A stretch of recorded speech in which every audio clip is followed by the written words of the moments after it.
Né vers 783, il est le fils cadet de Thierry III et de Clotilde, et succède à son frère Clovis IV en 695.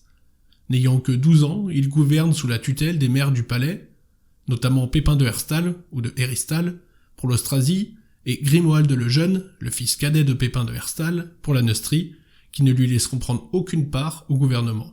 Non seulement Childebert n'eut aucune autorité dans les conseils, aucune action directe sur ces sujets, mais Pépin profita de sa jeunesse et de la retraite dans laquelle il l'avait tenu jusqu'alors pour le dépouiller de ce cortège pompeux qui frappe l'imagination des peuples et sert à leur faire distinguer le chef suprême lorsqu'il se montre à leur regard. Les grands officiers de la couronne cessèrent d'accompagner le roi et se rangèrent dans les cérémonies autour du maire du palais. Après plusieurs années de combat, entre 689 et 695, Pépin de Herstal battit les Frisons qui menaçaient sa frontière nord-est.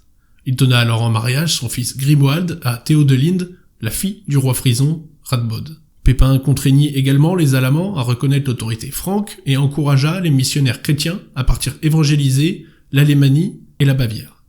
Pépin de Herstal mourut le 16 décembre 714 à Jupy, près de Liège.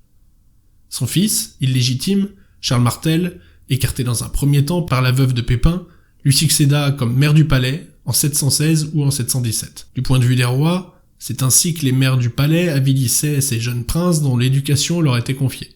Childebert IV, lui, meurt le 23 avril 711 après un règne de 16 ans et est enterré, comme son frère, dans l'église de Saint-Étienne de Choisy, au Bac, près de Compiègne. Il laisse le souvenir d'un roi juste et de bonne mémoire. Son fils, nommé Dagobert, lui succède.